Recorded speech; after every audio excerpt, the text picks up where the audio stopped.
Hey everyone, welcome back to another recap podcast from SNXweave, where we give quick weekly recaps of news and important updates from the previous week from the Spartan Council and core contributors, as well as discuss what the Grants Council and ambassadors are up to, so let's get started.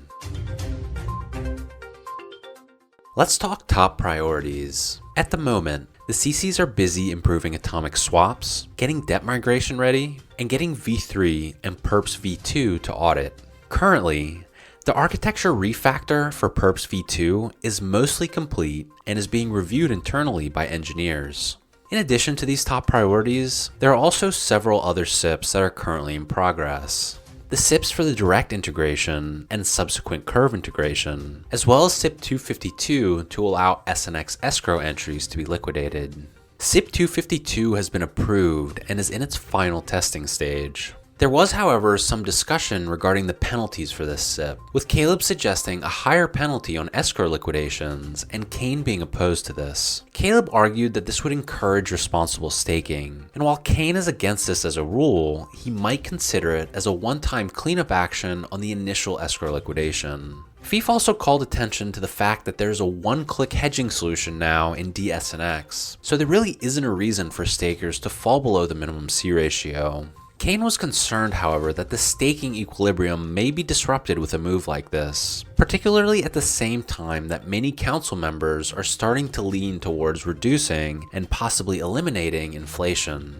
For V3, the draft implementation for SIPs 301 through 305 have been completed, and SIP 301 should be in audit this week. And in some exciting news, there was some alpha drop during the weekly sync last week regarding some of the system details of V3, so be sure to check out our blog post to see the diagram. There was also one SIP presentation last week, so let's briefly review it. It was SIP 271 for the system-wide suspension during the merge. Caleb presented this SIP explaining that it will suspend all Synthetics contracts on both Ethereum and Optimism 2 hours before the expected Ethereum merge event on September 15th. It will then resume activities after ensuring that Chainlink feeds and the rest of the protocol is in a stable state. It's just a precaution to give the core contributors and Spartan Council time to react in case something doesn't go according to plan.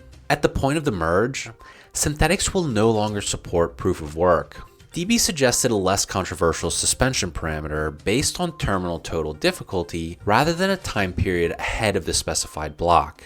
Mike from Chainlink was also in the audience and came up to answer some questions. He confirmed that Chainlink will not be supporting proof of work going forward. They won't even be facilitating payment to proof of work node operators. And he doesn't think the hypothetical scenario where node operators continue to support proof of work on their own is possible, but he's going to confirm and get back to the group. In Grants Council updates, the team had an initial meeting with Quixotic to go over the details of the NFT project. Quixotic is very excited to be working with Synthetics on this project, and they have agreed to help with the marketing and coordination of the Mint event, and Jade is working on the design for the minting site. As for the SIP submission site, the Grants team shared the working site with all of the councils and CCs to get some feedback. The most significant comment was that many of the fields are not always necessary for a valid submission, so they have added instructions to fill fields with NA if this applies. The site was officially made live last week for the community to use, so be sure to check out our blog post for the link where you can start writing SIPs and SCCPs with ease. And Duck is already exploring some of the features that they would like to see in V2 of the site, specifically the ability to edit SIPs. Lastly, the stash page is also ready to go live. The staking percentage has been updated for accuracy with help from Caleb, and Quenta's trading volume data has been integrated. We should be seeing this very soon. In Ambassador Council updates, the team hosted not one, but 2 Spartan Spaces last week. The first with OpenOcean and the second with Thales, so let's talk about them. Representing OpenOcean during the first call was DM, who is one of the ecosystem developers, has been in crypto for 2 years, but has been following the space since 2017. As a brief overview, OpenOcean is a DEX aggregator that seeks to deliver the best trading prices to users by taking advantage of liquidity across multiple DEXs. The ambassadors asked what their goals are for the Synthetics OpenOcean integration, and DM said the goal is to make sure users are getting the best bang for their buck. And Synthetics definitely supports that goal by offering limited slippage on large trades. When asked how OpenOcean is delivering the best fills, the guests answered saying swap pricing is very competitive, but they integrate liquidity sources as quickly as possible to get the best fills to users. They see 1inch as their biggest competitor, and in order to capture market share, OpenOcean has been beating them on price.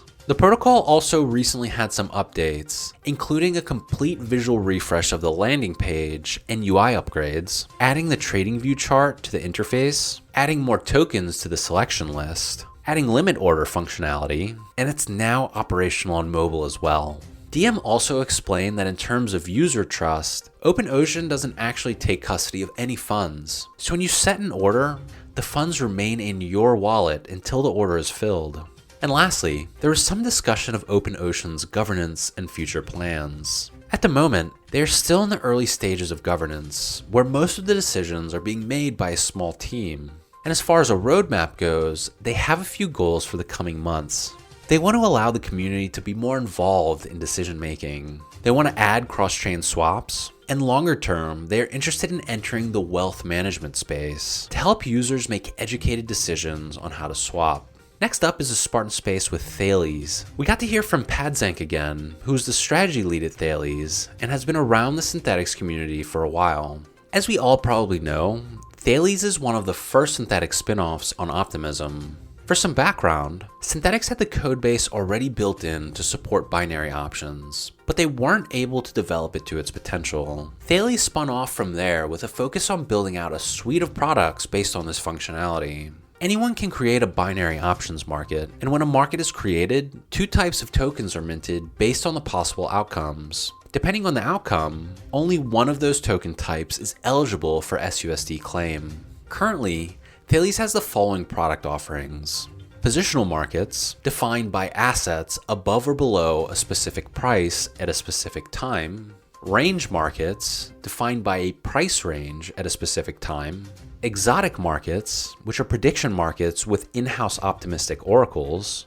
And overtime markets, the first fully on-chain AMM for sports games. Chainlink provides the odds and results oracles. For overtime markets, Padzank said they really nailed the launch of this first viable solution to decentralized, global, on-chain, permissionless sports markets. Thales users have access to the most competitive markets in the industry thanks to the limited overhead that comes with on-chain markets, as opposed to traditional sports markets. He is also confident that this type of market has the highest potential of capturing users who are not necessarily crypto native. Pretty cool. Overall, it was a busy week for the ambassadors with these two successful Spartan Spaces, so don't forget to catch the recordings in case you missed them. And that's it for today's updates. Be sure to check out our weekly recap blog post, share this podcast link, and let us know what you think and what you'd like to hear more about from SNXweave. Thanks for listening.